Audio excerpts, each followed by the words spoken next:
Ανισότητες πρώτου βαθμού. Κυρίως αναφέρονται για β' γυμνασίου. Λύνονται όπως οι εξισώσεις πρώτου βαθμού. Παρακολούθησε το αντίστοιχο βίντεο στο YouTube με τίτλο «Εξισώσεις πρώτου βαθμού», μέσα σε παρένθεση γράψτε τη θεωρία. Με τη μόνη διαφορά ότι αντί να έχω ίσον ανάμεσα στο πρώτο και στο δεύτερο μέλος, έχω τα σύμβολα ανισότητας. Μεγαλύτερο ίσο ή μικρότερο ίσο ή καθαρά μεγαλύτερο ή καθαρά μικρότερο. Θα πρέπει τώρα να προσέξουμε επιπλέον και το εξής. Όταν διαιρώ με το συντελεστή του αγνώστου και τα δύο μέλη, τότε, πρώτη περίπτωση. Αν αυτός είναι θετικός αριθμός, τότε η ανισότητα δεν αλλάζει φορά.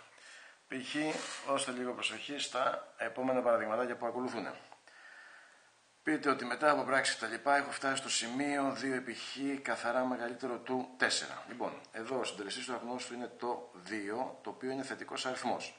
Σε αυτό το σημείο διαιρώ και τα δύο μέλη με το συντελεστή του αγνώστου, δηλαδή 2χ δεύτερα, 4 δεύτερα, και επειδή ο συντελεστής του αγνώστου είναι θετικός αριθμός, η ανισότητα δεν αλλάζει φορά. Οπότε αυτό με κοινοφεύγει και θα πάρουμε χ μεγαλύτερο του 2. Ομοίως και από εδώ. 3 επί χ μικρότερο ίσο του 6. Λοιπόν, εδώ ο συντελεστής του αγνώστου είναι το 3, το οποίο είναι θετικός αριθμός. Οπότε διαιρώ και τα δύο μέλη της ανισότητας με το συντελεστή του αγνώστου, δηλαδή το 3, και επειδή διαιρώ με θετικό αριθμό, η ανισότητα δεν αλλάζει φορά. Λοιπόν, ομοίως και στα αυτά τα δύο παραδειγματάκια, 4χ μικρότερο του μείον 8, το 4 είναι ο συντελεστής του αγνώστου, διαιρώ και τα δύο μέλη με το 4, επειδή το 4 είναι θετικός αριθμός και σε αυτή την περίπτωση η ανισότητα δεν αλλάζει φορά. Και 3χ μεγαλύτερο ίσο του μείον 9, ο συντελεστής του αγνώστου δεν είναι το συν 3, διαιρώ και τα δύο μέλη με το συντελεστή του αγνώστου. Προσοχή εδώ, η ανισότητα δεν αλλάζει φορά γιατί διαιρώ με θετικό αριθμό. Οπότε αυτό με κοινοφεύγει και θα πάρουμε χ μεγαλύτερο ίσο πλην δια συν πλην 9 δια 3 θα μου δώσει 3. Δεύτερη περίπτωση, και θέλει εδώ ιδιαίτερη προσοχή.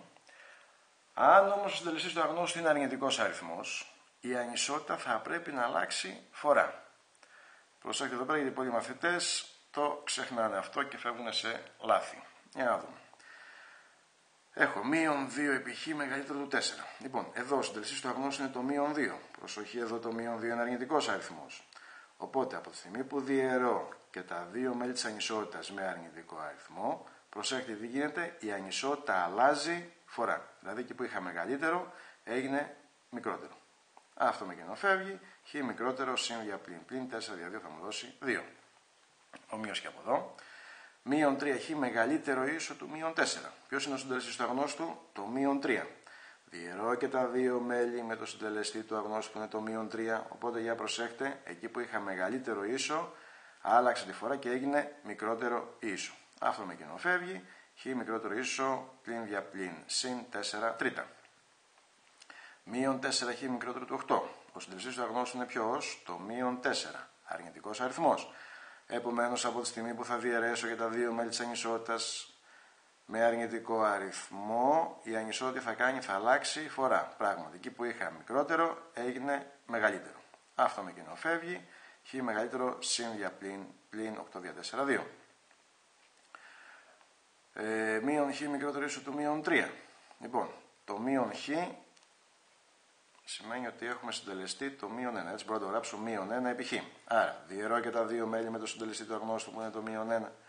Οπότε η ανισότητα κάνει, αλλάζει φορά. Πράγματι, εκεί που είχα μικρότερο ίσο έγινε μεγαλύτερο ίσο. Αυτό με κοινοφεύγει και θα πάρουμε χ μεγαλύτερο ίσο πλην δια πλην συν 3 δια 1 που κάνει 3.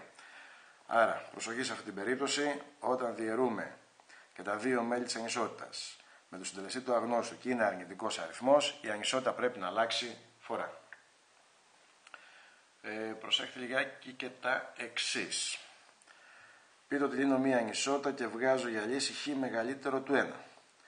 Αυτή τη λύση θα πρέπει να την παραστήσω πάνω σε άξονα. Οπότε φτιάχνω τον άξονα των ανοιχτών, βάζω εδώ πέρα το 0 και το 1 δεξιά του 0. Τι σημαίνει χ μεγαλύτερο του 1? Σημαίνει ότι θέλω όλους τους πραγματικούς αριθμούς που είναι καθαρά μεγαλύτεροι του 1. Άρα στο 1 βάζω κυκλάκι αζωγράφιστο και τραβάω μία γραμμούλα προς τα δεξιά και το γραμμοσκιάζω. Δηλαδή, όταν σου λέει χ μεγαλύτερο του 1, οι λύσεις πάνω στον άξονα αντιπροσωπεύονται από το γραμμοσκιασμένο τμήμα. Προσοχή, καθαρά μεγαλύτερο κυκλάκι αζωγράφιστο. Αν όμως είχα χ μεγαλύτερο ίσο του 1, η διαφορά με το προηγούμενο ποιο είναι? Κάνω το ίδιο σχηματάκι πάνω στον άξονα, Μόνο που επειδή έχω και ίσον από κάτω, στο ένα θα βάλω κυκλάκι ζωγραφισμένο. Η διαφορά αυτών των δύο είναι ποια? Ότι σε αυτή την περίπτωση το χ μπορεί να πάρει την τιμή 1. Ενώ σε αυτή την περίπτωση το χ είναι καθαρά μεγαλύτερο του 1. Δηλαδή το χ δεν μπορεί να πάρει την τιμή 1. Ομοίως τώρα, αν είχαμε χ μικρότερο του 1. Λοιπόν, πάνω στον άξονα βάζω το 0, βάζω και το 1. Τι σημαίνει χ μικρότερο του 1? Σημαίνει ότι θέλω όλους τους αριθμούς που είναι μικρότεροι από το 1. Πάει προς τα εκεί. Το γραμμοσκιάζω. Προσοχή, επειδή έχω καθαρά μικρότερο του 1, στο 1 βάζω κυκλάκι αζωγράφιστο. Αν όμως μου έδινε χ μικρότερο ίσο του 1, θα έκανα τα ίδια πράγματα, μόνο που εκεί που έχω 1 θα βάλω κυκλάκι ζωγραφισμένο επειδή έχω και το ίσο. Τι σημαίνει χ μικρότερο ίσο του 1? Επομένως, θέλω όλους τους αριθμούς που είναι μικρότεροι ίσοι από το 1, δηλαδή από το 1 και κάτω. Η διαφορά αυτών των δύο είναι πια πάλι, ότι σε αυτήν την περίπτωση, όταν σου λέω το χ είναι μικρότερο ίσο του 1, σημαίνει ότι το χ μπορεί να πάρει τιμή 1. Ενώ εδώ πέρα που το χ είναι μικρότερο του 1, καθαρά μικρότερο του 1, σημαίνει ότι το χ δεν μπορεί να πάρει τιμή 1. Άρα είναι κατακλείδη, όταν έχω το σύμβολο, τα σύμβολα μάλλον ανισότητας, καθαρά μεγαλύτερο ή καθαρά μικρότερο, στον άξονα βάζω κυκλάκι αζωγράφιστο. Όταν όμως έχω τα σύμβολα ανισότητας, μεγαλύτερο ίσο ή μικρότερο ίσο, τότε πάνω στον άξονα των ρητών βάζω κυκλάκι ζωγραφισμένο, μουτζαλιασμένο. Λοιπόν, αναζήτηση στο YouTube με τίτλο, αυτά που βλέπετε παιδιά παρακάτω.